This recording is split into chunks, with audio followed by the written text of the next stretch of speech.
La noche de Todos los Santos había llegado, y con ella, un sentido de inminente peligro se había instalado en el aire. La humedad era palpable, y el sol había desaparecido tras las montañas del pueblo, dejando un cielo de gris abrupto y amenazante. En la iglesia de San Miguel, el párroco, el padre Tomás, se aferraba al altar con fuerza, sus manos temblorosas dibujando un extraño círculo en el aire. Sus ojos, antes llenos de fe, brillaban con una intensidad inquietante. El libro, encontrado en un rincón olvidado del antiguo seminario, lo había llamado a esta tarea. Un texto escrito en un idioma desconocido, lleno de símbolos y rituales que resonaban con un poder oscuro que no podía evitar ser sentido. Había sido encontrado entre reliquias de siglos pasados y manuscritos olvidados. Su lectura lo había traído a la línea entre la realidad y el abismo del espíritu maligno. El ritual estaba escrito en una lengua antigua, una lengua que se movía por los espíritus, un lenguaje que solo podía ser comprendido por aquellos con un corazón desprovisto de la luz. Lo que el padre Tomás no sabía era que el demonio elegido para su servicio no era un simple espectro, sino un maestro del horror que se alimenta de culpa y dolor, un maestro del miedo que se nutre de la carne humana. Esa noche, el padre Tomás se encontró envuelto en una pesadilla sin fin. La luna había comenzado a asentarse sobre las montañas, y el padre Tomás sintió que una presencia lo acechaba. Un frío inquietante se filtraba a través de sus huesos, como si la pesadilla lo envolviera en una sábana fría y húmeda. El demonio lo había elegido para ser su instrumento, un instrumento que se desgarra con la violencia de la carne humana. Después de finalizar el ritual, el padre Tomás salió de la iglesia, y a lo lejos, observa que una extraña niebla comienza a invadir las calles, y con ella, una procesión de ánimas ilumina el horizonte elevándose hacia el cielo. A pesar de la oscuridad que lo rodeaba, sintió una llamada irresistiblemente poderosa y se unió a ella. Juntos, viajaron hacia el inframundo, donde miles de almas se encontraban frente a un río de aguas oscuras.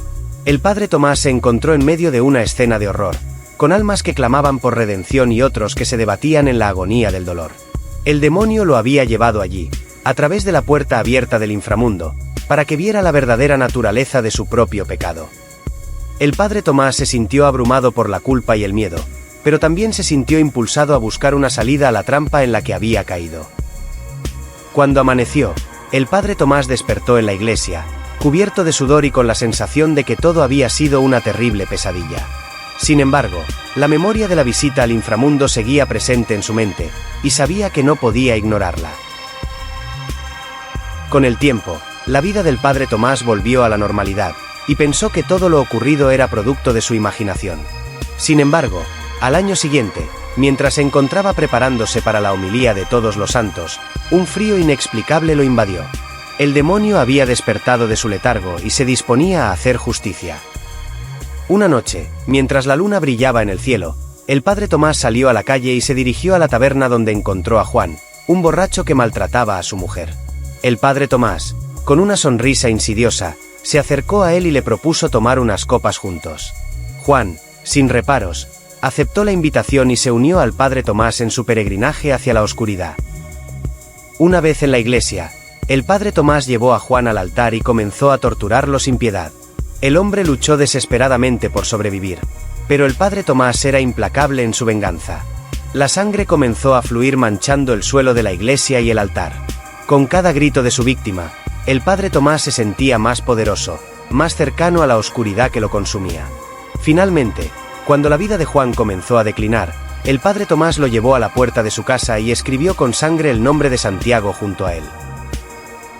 A la mañana siguiente, el párroco se despertó sobresaltado por los gritos de alarma en la calle por el asesinato de Juan. Cuando se levantó, se encontró ensangrentado en la iglesia, sin saber cómo había llegado allí. La realidad era que había sido poseído por el demonio, y había cometido un asesinato más en su trampa sin fin. Y así, un año tras otro, un nuevo asesinato llegaba al pueblo, sumiendo a sus habitantes en un estado de temor y desconcierto. Santiago, Felipe, Mateo, ¿qué significado tenían esos nombres junto a los cuerpos? Otro año más llegaba la noche de Todos los Santos, y como cada año, el demonio volvía a despertar. En esta ocasión, el padre Tomás se dirigió a las afueras del pueblo hasta llegar a una pequeña casa en el campo. En esa casa se encontraba Carlos, un vulgar ladronzuelo que no era muy bien visto en el pueblo. El padre Tomás llamó a la puerta de la casa y, tras convencer a Carlos de que le dejara entrar, comenzó a torturarlo sin piedad en el interior de la casa. El padre Tomás disfrutaba del dolor y la agonía de su víctima, y su rostro se transformó en una máscara de sadismo. Cuando Carlos no podía soportar más tal tortura, el padre Tomás lo tiró al suelo acabando con su vida de un golpe en la cabeza y escribiendo el nombre de Simón junto a él con la sangre que le goteaba de los dedos. Al día siguiente, el cuerpo sin vida de Carlos fue encontrado por los vecinos, y se sumó a la lista de víctimas. El rumor de que el asesino tenía un patrón en sus crímenes se extendió por el pueblo, y los vecinos comenzaron a hablar en susurros del asesino de los apóstoles. Pero a pesar de todo, nadie sospechaba del padre Tomás, quien continuaba llevando una vida aparentemente normal como párroco de la iglesia de San Miguel. La oscuridad se apoderó del pueblo con cada amanecer tras la noche de Todos los Santos. El ciclo de asesinatos continuaba, un oscuro eco que se repetía en las calles de San Miguel con una brutalidad inquebrantable. 12 años habían pasado, y el padre Tomás había convertido su fe en un torrente de sangre. Esa noche, el padre Tomás se dirige a la alcaldía ocultándose en la oscuridad del despacho de Jaime, el alcalde, esperándolo para continuar su macabro ritual, que con una precisión sangrienta, finalizó escribiendo el nombre Judas junto a él. El alcalde fue encontrado al día siguiente, tirado en el suelo, sin vida. Su cuerpo, como un lienzo blanco, se había teñido de rojo con cada línea y cada mancha de sangre. El año siguiente, el pueblo de San Miguel sintió una ola de alivio. El horror se había apagado, las sombras del pasado se habían desvanecido, y la gente se sentía tranquila. El padre Tomás, convencido de haber cerrado el círculo, caminó con una serenidad que se contrastaba con la profunda oscuridad que lo habitaba. La noche de Todos los Santos, un día de luto, se convertía en un día de esperanza, una promesa de olvido. Al anochecer, con el corazón lleno de fe y la mente llena de penitencia, el padre Tomás se dirigió al cementerio, donde se encontraban las tumbas de las 12 víctimas del ciclo infernal.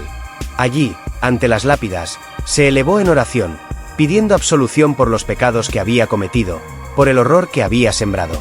Pero en el corazón de la iglesia, un fuego oscuro comenzaba a arder, una llama invisible que no podía ser apagada. Un fuerte viento silbaba entre los árboles del cementerio mientras el padre Tomás se sentía invadido por una fuerza sobrenatural. Sus ojos se abrieron como dos fauces de fuego. El demonio lo había despertado. En un instante, el frío se convirtió en un torrente glacial que atravesó sus huesos. Una presencia infernal se apoderó de él. La oscuridad se extendió por las calles del pueblo con la fuerza de una bestia salvaje.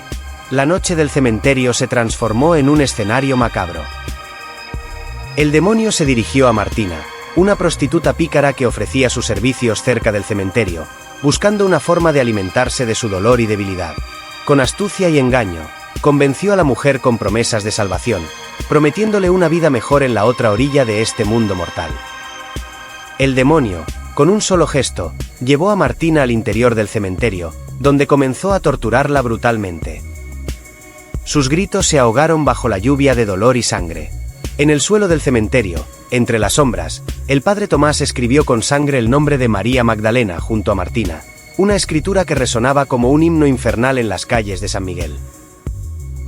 Al finalizar la tortura, una densa niebla se extendió por el cementerio, cubriendo las lápidas con una espesura impenetrable. Un candil pequeño se encendía, justo cerca del cuerpo de Martina, y su alma, aferrada al fuego de la desesperación, abandonó su cuerpo para unirse a la oscuridad. La diosa de la muerte se levantó entre las sombras, abriendo el camino hacia el padre Tomás. El párroco sintió un calor que lo consumía, una llama infernal que apagaba la presencia del demonio en su interior. De repente, el padre Tomás despertó con un sudor frío y una sensación de vacío en su interior. El cuerpo de Martina sobre una lápida, la oscuridad se había desvanecido, dejando una herida abierta en su alma. Un dolor inmenso se apoderó de él, y corrió hacia el acantilado, donde decidió dar fin a su vida, y con ella, la del demonio que estaba horrorizando al pueblo.